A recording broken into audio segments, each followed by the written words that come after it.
Man, I cannot tell you how awesome I think.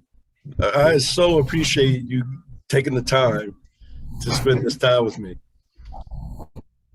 How you do? How you doing? Always fun to be with you. Uh, Doing okay, buddy. How about you? Fantastic, fantastic. So, what I wanted to start with is you are a state college kid. You grew up in state college, and from what everybody has told me, the Parkhills, the Curleys, and the Sueys ran sports in state college. Is that a fact? Well, I don't know. We all happen to be in the same era, so to speak, and obviously the Suey family had a lot of success in football, and the Curley family, but they guys all played different sports. And Barry and I played basketball, and I played soccer. It was kind of neat because our parents were all really close, and in fact, I just played golf with Tim Curley today, and yeah, Oh, that's it's great. pretty cool. Please tell him I said hello. I will. Such a I good will. man. Such a good man. He is Uh, the best. yeah. Okay. So from what I heard, you guys were running the town as far as sports, and Well, you're gonna be modest about it, but you guys ran the I town. would say the Sueys, yeah, the Sueys and my brother. I didn't really that much. I had more success in college than I did in high school. I played three sports in high school, and county league baseball, but I was okay. But my brother was really good in basketball, and obviously the Sueys excelled in football. I was a really late bloomer. I'll be honest with you. Oh, really? Yeah, yeah. So, Fact. most people don't know that you were like an all-American soccer player. You're kind Yeah, of it a was big kind of deal a in weird. soccer. It was funny. I played football seventh, eighth, ninth, and 10th grade, and then I got my last game in JV football. I got speared in the tailbone, and I started having back problems. And I went to a basketball camp that next summer, and I couldn't participate. And so my dad, when the fall came around, my dad said, "You're not playing football." And they just happened to be starting up soccer at the high school again, and a bunch of my buddies were going to go out for soccer, and I figured, yeah, I'll give that a shot. I just wanted to play a sport during the fall, and so that was fun. I didn't play goalie that year, and going into my senior year, the day before practice, so we were playing a pickup soccer game, and our goalie got his leg broken, and so they put me in the goal, and it turned out to be one of the best things that ever happened to me as far as my athletic career was concerned. Yeah, yeah. So looking back, what were your thoughts on? Because what you got the job at Penn State in '82, is that right? Is that, 83. and Uh-huh. well, even before that, you were one of the youngest head coaches ever. Like you were 23 years old, I think, when you got the William Mary job, right? I was 27 when I was named head coach at William Mary, and at the time, yeah, I was the youngest Division I coach in the country. That was just being at the right place at the right time. Yeah, and it's funny because somehow I got into that recruiting thing, which was was awesome that I was being recruited. I was actually being recruited by you and Barry at the same time, Yeah, and the one thing was I just didn't want to go to school in Virginia, and I think that was the downfall of Barry. And then I made my official visit to State College, and I was done. I knew that was a place for me. yeah. Penn State has a beautiful campus, as does William Mary. Like all schools in Virginia are nice, but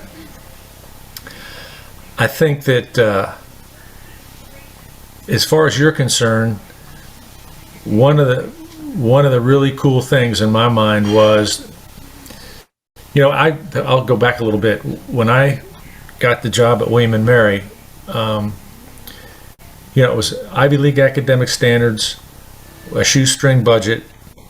Like my recruiting budget never went up in the 6 years I was head coach. I mean, we just didn't have a lot of money, so it was a tough place to win. And so we really, really took a hard line on the kind of guys we recruited. We didn't have a large pool to begin with because of the academics and because of the lack of budget. We couldn't recruit nationally. So we just really took a hard line on recruiting good guys. Good guys who were good players, but so that gave me the confidence to try Penn State.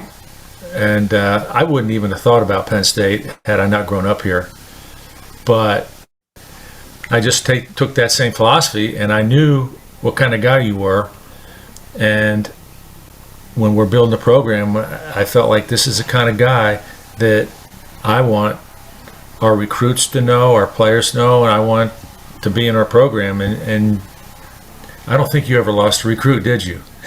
Did you pull out the briefcase or what?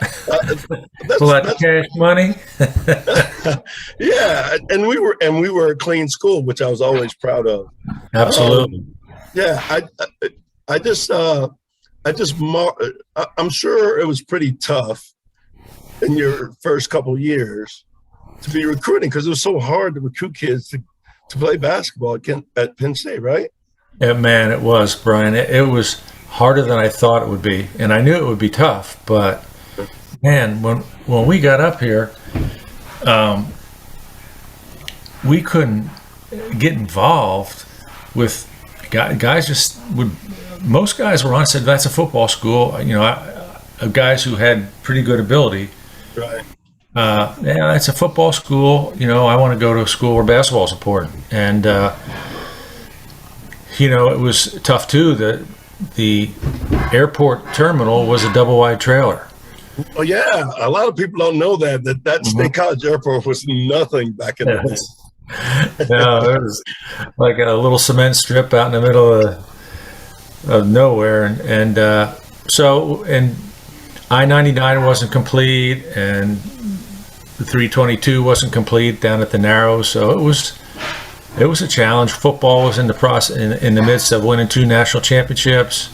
We're playing in an arena that was built in the 20s or 30s. Yeah, it was a real challenge. And you know what? I always appreciated that. Like Joe always was a big supporter of us. Mm-hmm. Like they always supported us, and when like if there was a recruit that people liked, Joe would meet with them. Yep. Yeah, it was awesome. So 1985, you have these 5 clowns. Me, Hovass, Bruce Blake, Ed Fogel, Mike left, Collins left, but Christian Appleman. Right. And you had these 5 kids. Like what was it? Because I think Coach Dunn met me when I was a sophomore in high school, so he was kind of on me that whole time. But what was going on in your mind at that time? Well, we obviously felt like we needed to elevate our talent level, but not at the expense of the quality of person. And, Jerry did a good job of identifying you. And when I went down to watch you practice one day, I sat next to Mike Krzyzewski, and he had just gone through a tough time. And when I was at William & Mary, my next to last year, we played in their Christmas tournament. Okay. And there was all kinds of letters to the editor about firing Mike, because they hadn't done well. And then the next year, we played at Duke, and we lost by 2 at Duke, but you could tell they had good talent coming. They Mallory and those guys you could tell they're going to be good. So he had gone through that, and so we're sitting watching you, and I'm telling him, we had, I didn't have guys transfer at William and Mary, and we had, like you mentioned, Mike transfer and Andy Benani transferred, and I wasn't used to that, and it bothered me. And he said, that's going to happen when you take another job.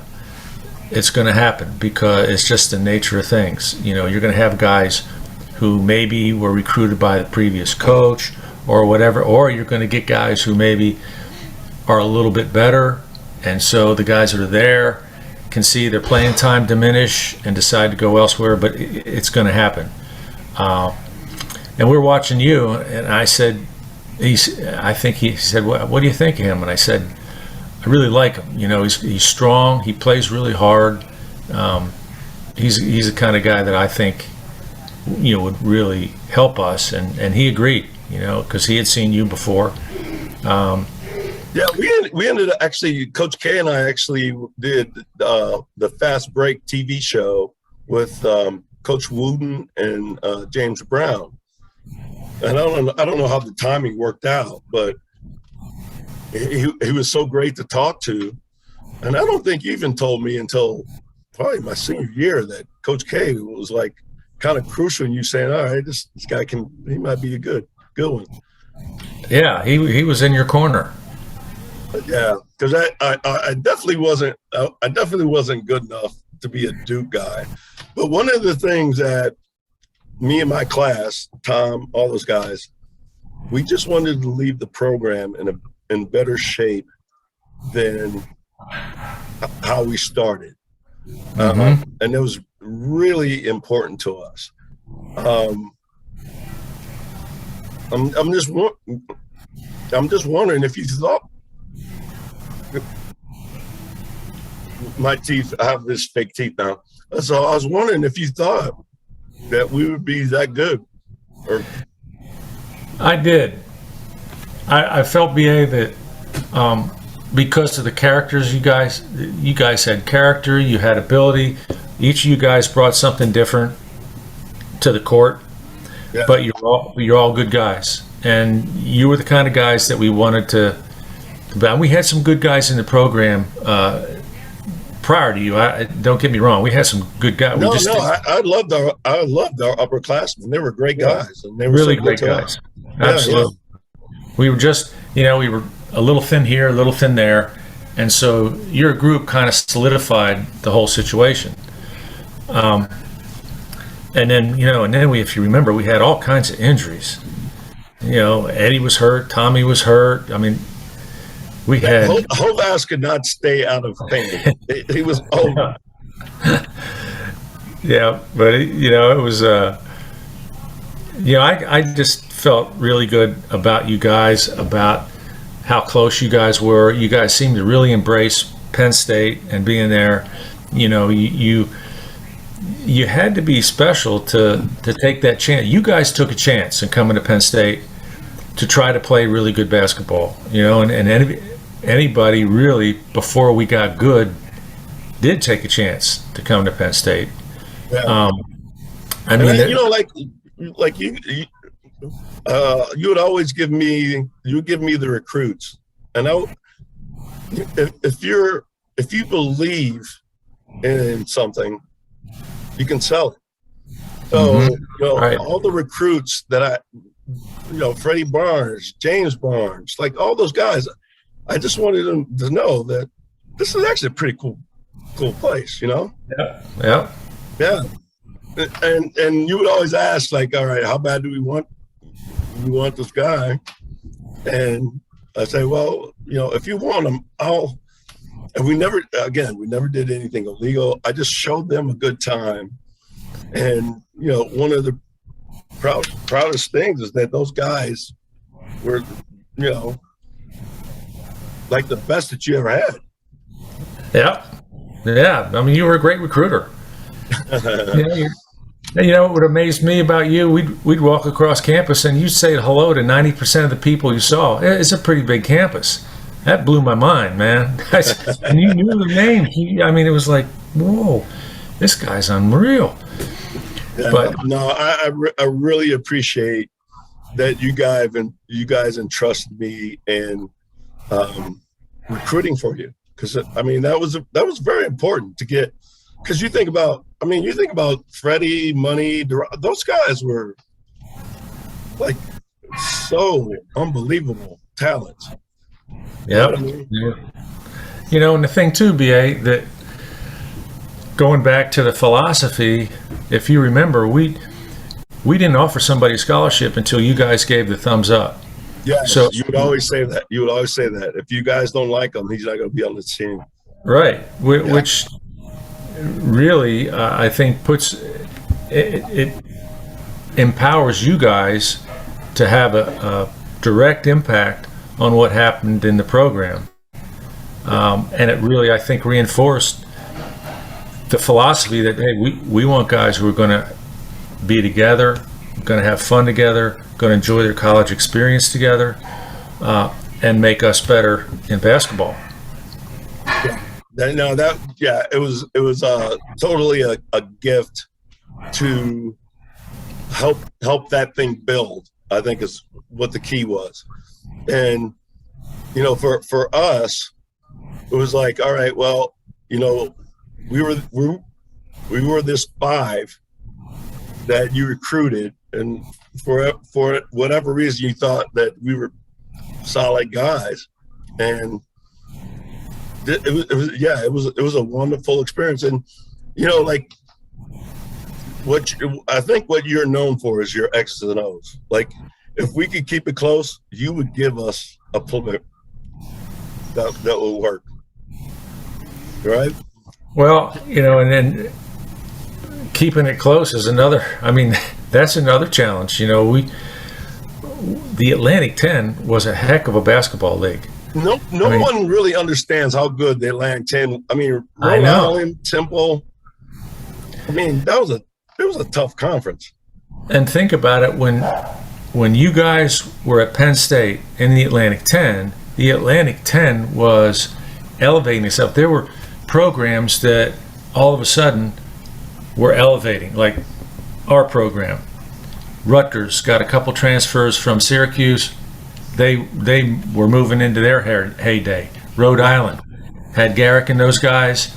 I think they went to the Elite Eight one year. Yeah, Tom Garrick was a beast. Oh, yeah. My God.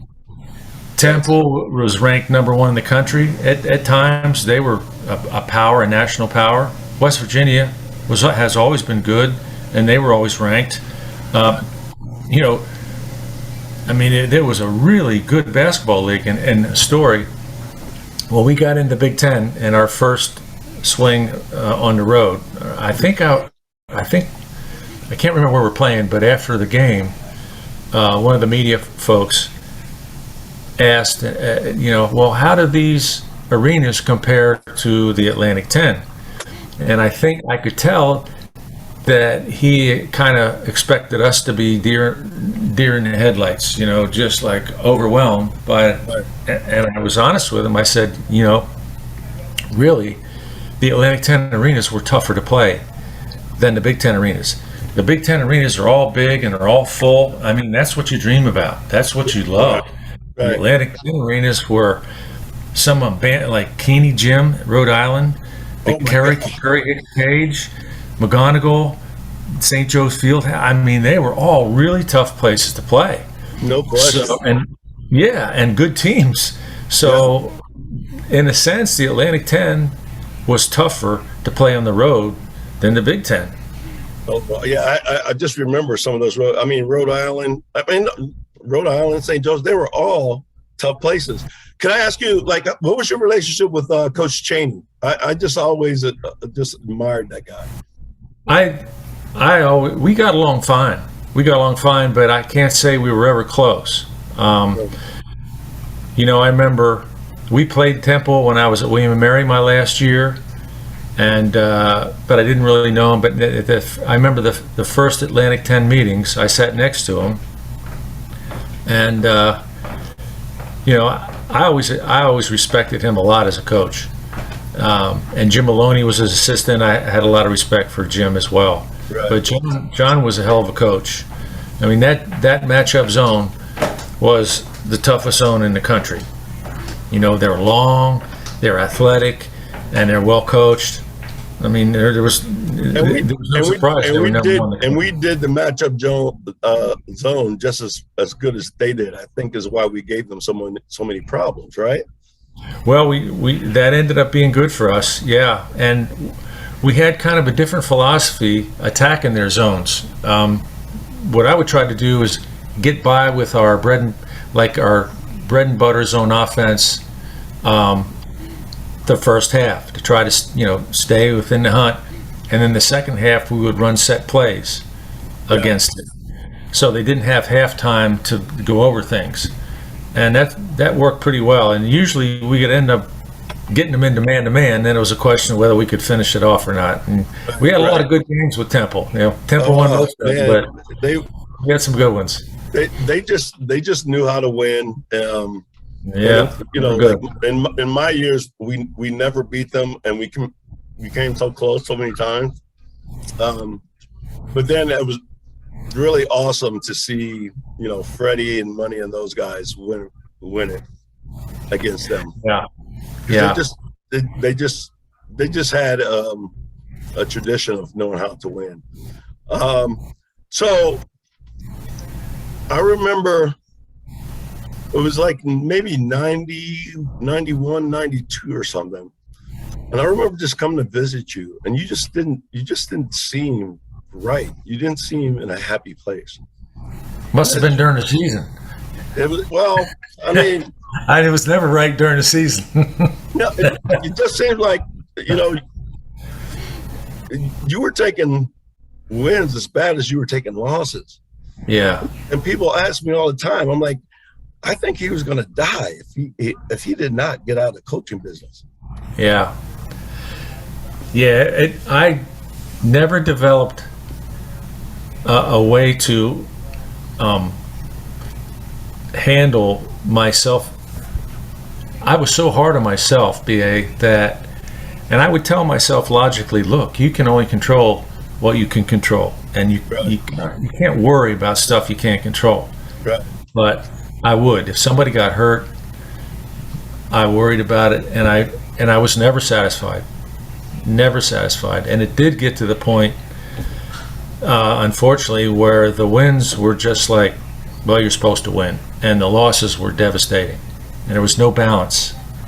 And it just got to the point where the only part of it that I enjoyed was the teaching in the preseason. And you were. I mean, I just remember like the spots we had to go to. You're always on top of that. You were always on top of that. Like, you guys need to get to this spot. Oh yeah. It's basically, and it was an X and O thing, but you always.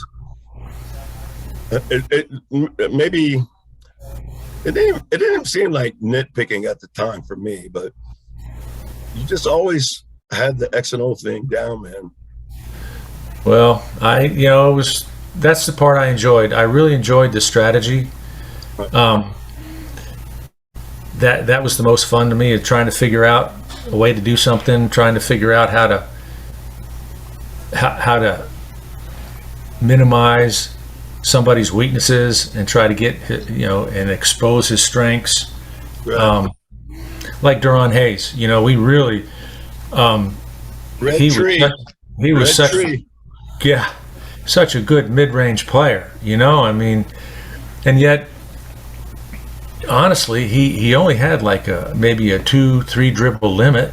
He really didn't have 3-point range, but that guy, you get him in mid-range in the paint, he could get it done. So, but he's only 6'5", so how do you get a 6'5" guy in the middle of the pack, to be effective? And those kind of the kind of challenges that I really enjoyed.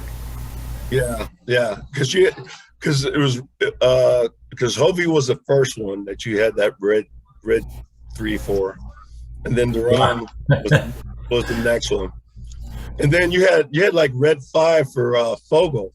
Yep. Fogel could come, like that play. you get him in the paint, and he was scoring. Yeah, Eddie was a good player.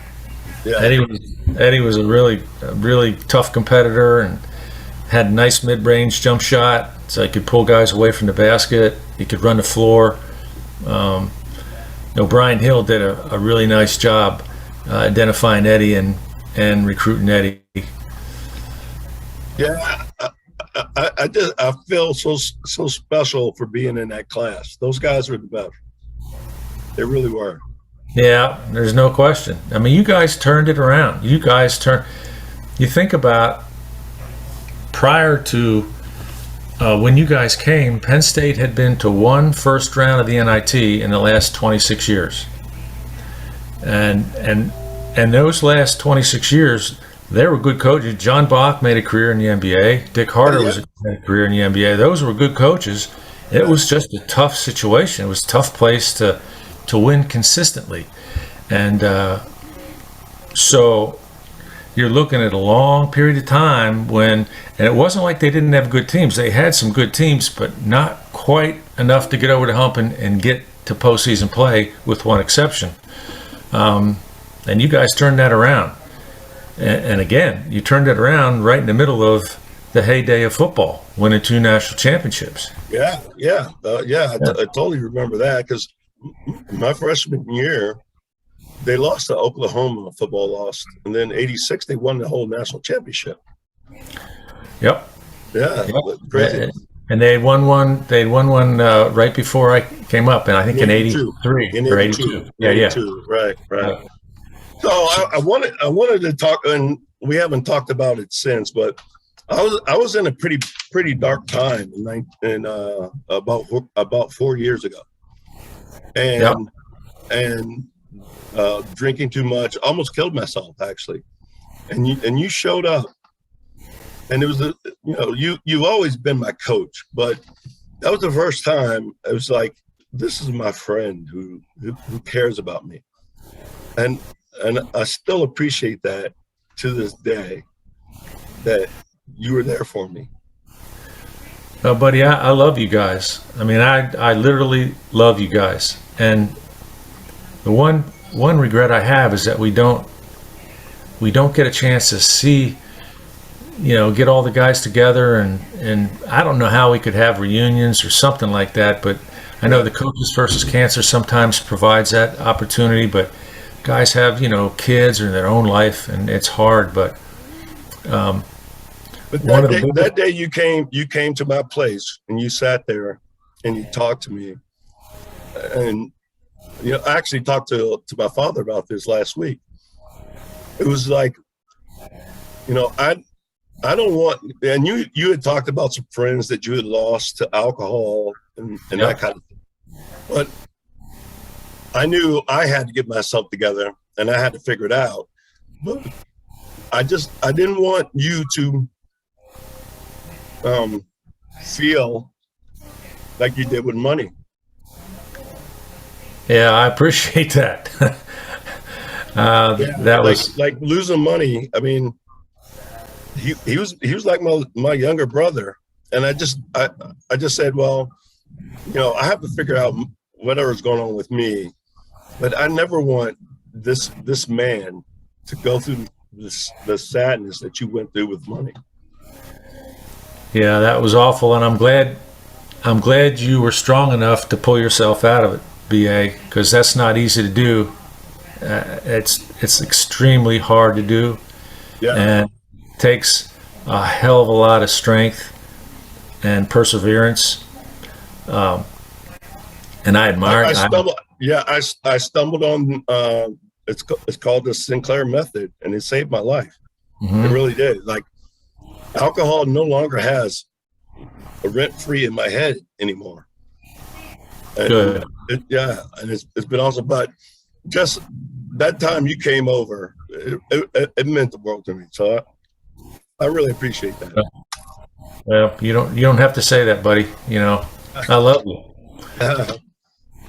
And I don't think people appreciate what coaches do for They're players. Like you guys are like angels. You know, like it's so special what you guys put up with.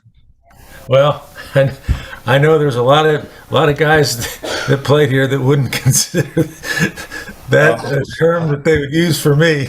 no, stop. No, no. For real, buddy. And when we get when we do get together, we give you so much love because you were so special to us. So I appreciate that, buddy.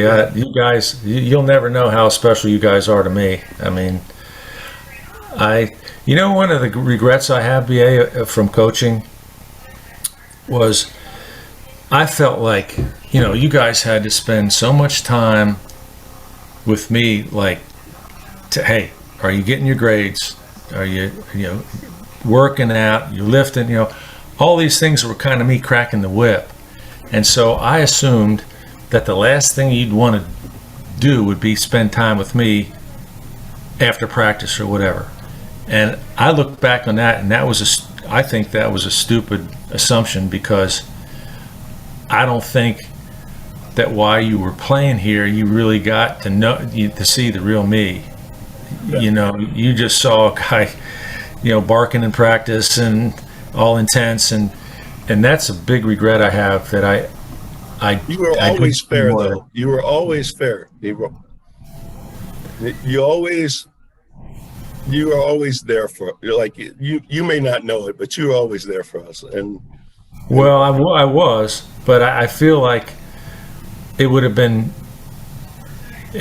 more fun for all of us had I really taken more time, like to have you guys over for dinner more often, or to do some things. And I know there were some restrictions back then that they don't have now, but yeah. you know what I mean. Just to see the other side, and but So have you been enjoying like watching, the Penn State now? Like, do you get to catch them? And because I know you'd all with Coach Chambers and Coach Shrewsbury, I know you've always popped up with those guys. Has it been fun following the basketball program? it really has. Yeah, I have enjoyed it. Obviously, living in Florida, I have to just catch them when they're on the Big Ten network. But I love going up to practices before we head to Florida, and I enjoyed getting to know Patrick and his staff, and now I'm really looking forward to getting to know Micah better. Yeah, I mean, it's really. By the way, I remember, like, I think you bought your place in Florida in like '92. 93, yeah. You did not sell the Florida sunshine like you should have. I mean, this place is amazing. Yeah. It's almost embarrassing how sunny this place is. A little toasty this time of year, though, isn't it? I don't. It's just for me. It's like an extra shower. I don't care. Like like it was 90 today, but I don't care. I mean, this sunshine is unbelievable. It's sunny, usually 27, 28 days out of the month. Yep. And that's such a, I didn't realize how cloudy State College is until right. I No, was yeah. in Virginia. Virginia was pretty sunny, right? And Right. lived in Charlottesville and then Williamsburg, and then came back to Penn State. I was like, wow, man, once November hit, it was cloudy like all the time. And Just having we that didn't sun out, realize it. man. Yeah, we That's didn't huge. realize it. Yeah. We totally didn't realize it. And it's been, for me, it's been amazing, just health wise, to be here. Like, Yep. I do like 120, 150 miles a day, a week on my bike because it's always sunny. Yeah. Yeah. Yep. And I mean, you've seen my family. Like, I have this clump gene that, like, if I don't stay healthy, I may not make it. Well, I really appreciate the time, man, and I love you to death. Thank you so much. Love you, buddy. Yeah, and have a fantastic week, and thank you so much for being you. Hey, pal, I appreciate it. I love you, buddy. And hey, when you're riding your bike, be careful. There's a lot of, idiots down there on the roads. No, that's true. That's Worst very true. drivers in the world in Florida. That's very true and very fair to say. Well, okay. Have a great week, man. All Love right, it. pal. Take care. See you, buddy. Yeah.